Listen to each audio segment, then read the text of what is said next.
Fala, bebês! Sejam todos bem-vindos ao meu canal. Canal esse que vai servirá de uma sala de aula para que você possa se preparar para o certame que você bem entender. Para aqueles que não me conhecem, eu me chamo Madison Pinheiro, sou professor, advogado com ênfase no direito criminal e quero junto com você trilhar esse caminho até alcançarmos o seu sonho.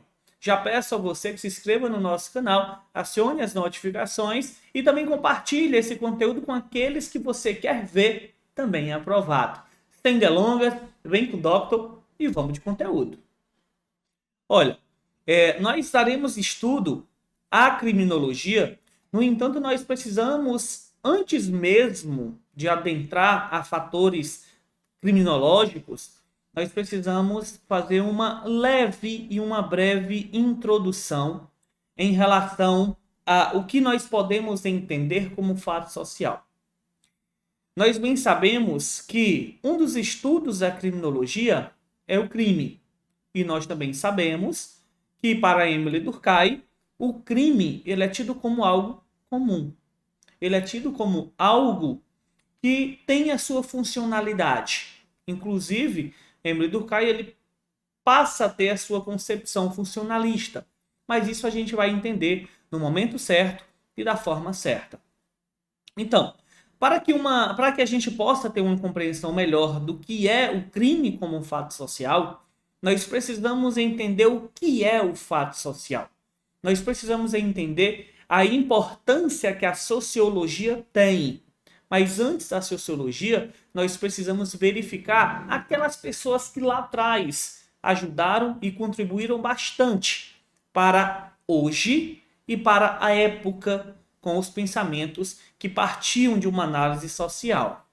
Então vejam, quando tratamos da abordagem sociológica, dos fenômenos sociais, a personalidade de Emile Durkheim, como eu acabei de falar para vocês, ele passa a ter um condão muito consolidado.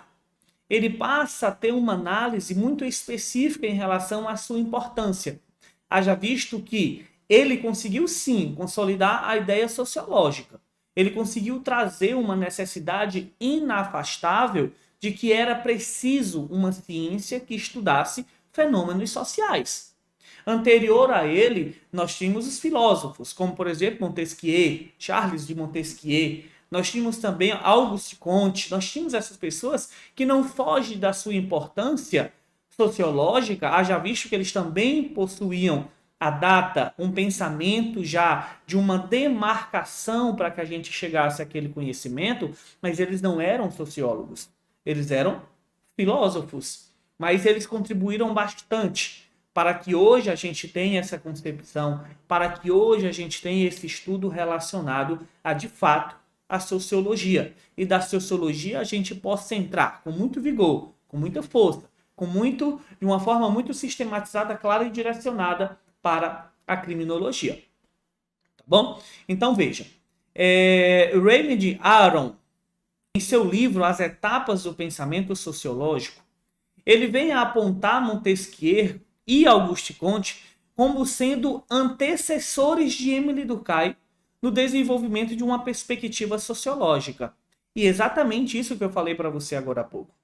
Perceba que por mais que Charles de Montesquieu e Auguste Comte eles não possuíam a sua noção sociológica, eles não se denominavam como sociológicos e sim como filósofos, eles ali identificaram a importância de uma ciência que viesse a estudar, que viesse de uma forma empírica, que viesse de uma forma científica a analisar os fatores, os fatos sociais.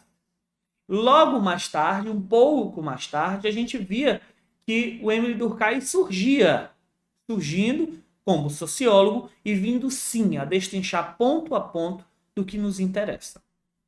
Então, por mais que os mencionados pensadores tenham seus pensamentos destacados na filosofia, podemos dizer que eles lançaram seus olhares sobre a realidade social, que acaba por influenciar na necessidade de uma ciência positiva.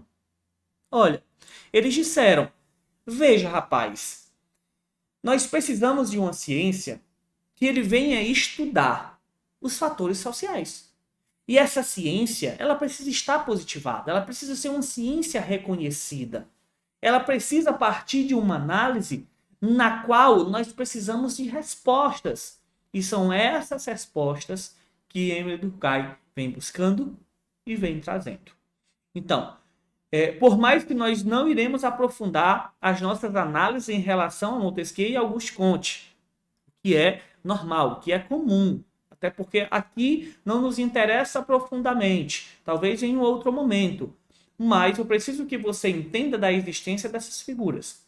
Eu preciso que você entenda que essas pessoas existiram e elas tiveram, sim, influência para o que hoje nós chamamos de sociologia. Mas, repare bem, Montesquieu, ao escrever a sua obra dos Espíritos da Lei, obra essa que, à época, foi tida até, inclusive, como os livros proibidos. Foi proibido que as pessoas pudessem ler esse livro, haja visto que ele fazia, sim, uma crítica muito dura à sua época. E o que é mais interessante, pessoal, o que é mais interessante, galera, é que a criação, a confecção desse livro foi um século antes do surgimento da sociologia. Um século antes. E ele já trazia um olhar de desenvolvimento, ele já trazia um ar sociológico da realidade. Montesquieu, inclusive, ele percebe uma estreita relação entre a estrutura social e o direito. A estrutura social e o direito. E é aqui onde eu quero que você entenda que, inclusive nos dias de hoje, nos dias atuais, a gente se depara com esse tipo de situação. Se a gente perceber bem, aqui, quando ele trata, olha, o direito ele variaria conforme a sociedade também variasse. Se nós analisarmos bem, e eu sei que vocês adoram exemplos, se nós pegarmos a sociedade contemporânea, a sociedade atual, a sociedade de hoje, a gente vai verificar que é a sociedade que dita o que tem que ser direito. É o social que determina quais as análises jurídicas que precisam ser realizadas. Não é o jurídico que traz a necessidade. É a sociedade que traz a necessidade de ter um aparato legal, de ter um aparato de direito. Por isso que Montesquieu ele já verificava essa estreita relação entre o direito e entre a sociedade. É isso que eu quero que você perceba de forma simples. Não há dificuldade em relação a esse assunto. Muito pelo contrário, nós temos grande facilidade de entendermos essas didáticas. Mas, continuando nós iremos. Olha, não podemos esquecer também de Auguste Comte, que ele teve sim a sua importância, ele vivenciou momentos importantíssimos para a ordem social, se tratando ali do século XVIII e século XIX, no qual ele viveu a consolidação do capitalismo. Como nós poderíamos, sim, facilmente falarmos de uma perspectiva de que, enquanto Auguste Comte, ele identificou ali a Revolução, por exemplo, a Revolução Francesa. Ele viu o crescimento exacerbado. E quando nós começarmos a estudar realmente a fatores criminológicos, a criminologia enquanto história, a criminologia enquanto necessária para a nossa aprovação, a gente vai verificar que essas revoluções, elas influenciaram muito na criação da criminologia. Muito. E olha, e tem até uma frase muito interessante que a gente precisa lembrar muito bem dela, é que certa pessoa diz, a criminologia ela tem pouca idade, mas uma longa história. E é exatamente isso que a gente vai entender, que essas revoluções tiveram grande influência em toda a didática da criminologia. Tá certo? Então, olha, veja, ele vivenciará uma nova ordem social na qual dava a consolidação do capitalismo e o surgimento de novas contradições sociais. Sim, conforme há uma sociedade que ela vai modificando capitalissimamente, falando, as suas necessidades, seus valores, os seus morais também irão mudando. E é isso que eu quero que você entenda, tá bom? Isso que eu quero que você compreenda. Comte faria parte de uma reação conservadora. Olha, esse é um grande ponto interessante, na qual Auguste Comte defendia que o desenvolvimento da ciência ela serviria como ferramenta para a manutenção. Lembrem e anote sempre essa palavrinha. Sempre a palavrinha manutenção social. Ele já identificou que a sociologia ela precisava nascer. Ela precisava ser enraizada. Ela precisava exercer o seu papel primordial, que era trazer respostas, para que essas respostas elas pudessem, em conjunto com fatores que fossem postos em prática, ocasionar algo que ele denominou como manutenção social. Essa manutenção social, quando nós começarmos a estudar o crime como fato social, você vai entender de modo claro. Mas se tratando do fato social e não do crime como fato social. Se tratando do fato social, ele dizia o seguinte: nós precisamos de uma ciência que traga respostas e que não sejam somente pré-noções. Eu preciso de algo que realmente sirva para as pessoas e que essa manutenção social seja aquela que consiga manter certos valores, que ela consiga manter a ordem, que ela consiga manter certos diagnósticos sociais, como, por exemplo, o convívio coletivo. E nós veremos, e já dando spoiler para vocês, que o fato social necessariamente é coletivo. Você só tem um fato social porque você tem uma coletividade que determina que aquele fato é social. Então aqui a gente verifica facilmente a importância de Charles de Montesquieu e Auguste Comte.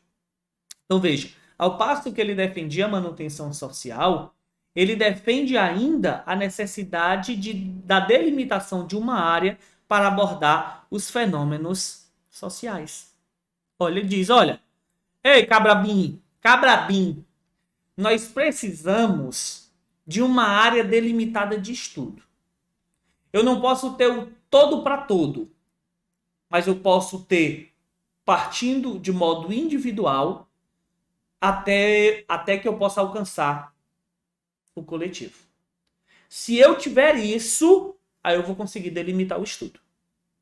Facilmente ele disse isso e logo mais à frente já nasce a sociologia, Emile Durkheim vindo botando para quebrar. Tá bom? Inclusive, ele vem dizendo um pouco mais. E aqui todos nós devemos concordar e admirar o que Auguste Comte disse. Ele foi lá e disse o seguinte: ei, cabra, o objeto que deve ser estudado por essa delimitação, ele nada mais, nada menos é do que o considerado o mais complexo em comparação às outras ciências. Aí todo mundo disse, o quê? O que ele está falando? Nós precisamos de uma ciência que ela venha simplesmente estudando o ser humano em sociedade. O ser humano, na visão de Auguste Comte, ele era sim o objeto mais complexo, mais delicado e mais difícil de ser estudado, porque ele envolvia pensamentos individuais e pensamentos coletivos. Ele envolvia uma necessidade de criação que, por mais que não foi criado por Auguste Comte, Emile Durkheim já veio criando isso, e ele veio determinando uma coesão social, e nós veremos isso mais na frente, super tranquilo de se entender, não há dificuldade nenhuma em relação a esse assunto. Então ele já diz, olha, o ser humano é complicado. O ser humano ele é muito difícil de você conviver, ele é muito difícil de ser estudado, por mais que nós sabemos que tem pessoas que merecem ser estudadas. Haja visto serem tão difíceis de conviver. Então ele já traz essa complexidade relacionada ao objeto estudo da sociologia. Assim, após as indicações por uma necessidade de consolidação de uma ciência social, lembra que ele falou, olha, nós precisamos, ele demarcou a necessidade e disse, nós precisamos de uma ciência que ela seja capaz de analisar os fenômenos sociais. Quando ele disse isso, Emile Durkheim disse, calma, não criemos pânico, cheguei para botar para quebrar, cheguei para revolucionar tudo e demonstrar que a sociedade ela precisa e ela terá uma ciência que pode sim trazer respostas e não somente pré-noções. Posto isso, Emile Durkheim, ele vem com uma premissa muito interessante e muito importante. Ele vem lá e diz: o indivíduo carrega consigo influência da sociedade em suas condutas individuais. O que é que o Emile Durkheim ele quis dizer enquanto seu pensamento? Veja que ele diz: a mentalidade dos grupos não é a dos particulares, pois tem suas próprias leis. E nós entenderemos da melhor forma possível na próxima aula. Conta com o Doctor e até a próxima.